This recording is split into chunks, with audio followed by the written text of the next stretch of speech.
大家早晨。美國增強對伊朗嘅襲擊，咁而伊朗咧亦都向波斯灣國家嘅美軍基地咧就反擊嘅。港股事前分析，今朝早講題係恆指不進則退。嗱，呢一張係恒生指數陰陽燭日線圖，平均線整體分明細，5天平均線已經升破20天平均線啦。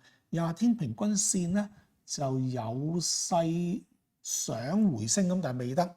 如果佢能夠回升咧，兩條線一齊升上去，咁呢個50天平均線雖然係下移緊，個阻力被挑戰嘅機會就會增大好多。咁但係會唔會係先調整嗰時再去咧？咁我哋睇埋今日嘅市表現咧，都可以睇到7788㗎啦。咁另外咧就係成交連續3個交易日縮減啦。咁尋日係升市嘅，升市陽燭嘅。冇錄得連續第3支陰燭，不過成交縮減，咁就唔係好配合升勢啦。OBV 繼續上升，但未過到之前嘅高位，過到未？正10034呢個高位咧，正1過咗喎，原來過咗。OK， 過咗呢個高位，咁就仲有啲機會調整完之後反覆挑戰，甚至升破呢個6月15號高位25048阻力嘅喎。OBV 係支持緊嘅喎。咁所以咧，呢個短期調整就算係已經或者即將開始咧，都唔會跌得好大跌幅。咁多數都係翻去前升浪低一級嘅4浪底附近咧，又或者係成個前升浪嘅0.382倍量度跌幅目標嘅機會較大啦。0.5倍、0.618倍量度跌幅目標到達機會將會較細。輔助分析指標 DMI 依然係利好嘅，仲係利好嘅啊。正 DI 有。仲係上升緊㗎，負 DI 就下跌緊嘅，咁即係上升動力繼續增強，下跌動力咧就係減弱，咁對短期後市仲係利好嘅。而家5個主要技術分析指標，頭先我講咗啦，5個都係利好嘅。而家冇一個有勢頭轉淡，所以咧大漲小回短期嘅格局咧仲可以維持耐嘅，有條件啊，直至到呢個信號轉淡為止。咁我哋邊個最有機會轉淡咧 ？RSI 咯。一個啦，咁睇咗 RSI 先啦。另外我講咗好多次嘅就話6月15號高位25048開始跌落，跌到去22518，即係6月26號低位啦。而家嘅反彈係去咗0.618倍量度升幅目標㗎啦。24081嗱，留意24081一個交易日到咗，第二個交易日翻落嚟，即係後抽啦，回試呢個支持位啦。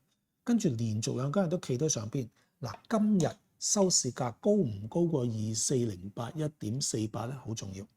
如果高得過就連續3個交易日，咁對後市有信心，咁咧再升多啲先落嘅機會就大好多啦。如果真係再升多啲就落咧，我哋嗰個目標就由呢度開始度啦。由呢一個5月14號高位26845開始度嗰個嘅前跌浪。幅度，唔得，係咪26845啊？黐唔實嘅，26844.80啊嘛。咁咧，我哋就要睇0.5倍同0.618倍量度跌升幅目標，分別係24681、24681同埋25192、25192。嗱，好老實，而家嘅投資氣候就唔好配合嘅。不過我俾定大家，萬一我哋，譬如舉個例，我哋有來自內地啊，來自本身就難啦，來自內地嘅利好消息，咁咧都仲有啲機會嘅。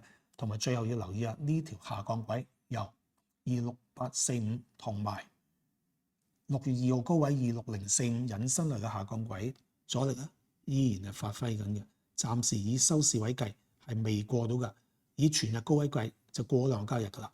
咁希望好快可以企得上邊，唔係好快，要盡快。如果唔係咧，否則就俾個短期調整落咗嚟咧就麻煩啦。好啊，頭先我講個短期調整，如果真係短期調整，我哋睇幾多咧？我話0.382倍量度跌幅目標嘛，咁我咪又咁度咯。咁我升浪起點就係6月26號低位22518啦。咁啊，假設喺前日高位已經見咗頂啦，24045，今個月10號高位。唔係24045，係24500啊，2450043入，咁嘅0.382倍咧，量度跌幅目標就係23743。